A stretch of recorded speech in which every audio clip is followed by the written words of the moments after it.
In the heart of southern Africa stands a city of stone, silent, ancient, and proud. Its walls rise without mortar, its towers watch over empty fields, and its secrets whisper of kings, gold, and forgotten glory. This is Great Zimbabwe, the stone city of secrets. More than 900 years ago, around the 11th century, a powerful African kingdom began to rise in the highlands of what is now Zimbabwe.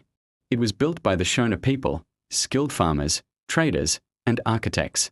At its heart stood Great Zimbabwe, the royal capital, a city unlike any other in Africa or the world. Without iron or cement, its builders stacked massive granite stones, fitting them perfectly together to form walls over 30 feet high. It was not just architecture, it was a message, a statement of power, unity, and genius. Great Zimbabwe was more than a city, it was an empire of trade. Its people controlled gold mines that stretched for miles. They traded ivory, copper, and precious stones with merchants from the Swahili coast, Arabia, and even China. Archaeologists found Chinese porcelain, Arab coins, and glass beads, proof that Africa was connected to the world long before colonial times. At its peak, Great Zimbabwe ruled a vast territory, its wealth built on gold and its pride carved in stone.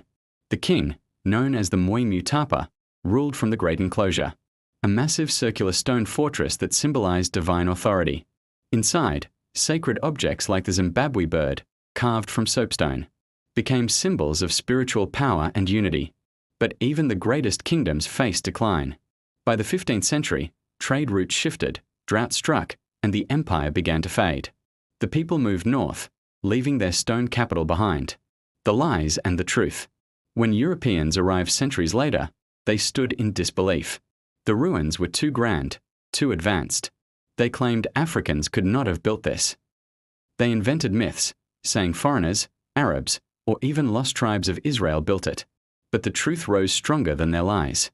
Modern archaeology proved that Great Zimbabwe was built by Africans, for Africans, a masterpiece of African engineering, leadership, and culture. Today, the name Zimbabwe itself comes from this ancient city, meaning House of Stone. Great Zimbabwe stands as a reminder that Africa's history is not one of darkness, but of light, creativity, and civilization. They built without mortar. They ruled with wisdom. They traded with the world. Great Zimbabwe was not lost. It was stolen from memory. And now, it lives again.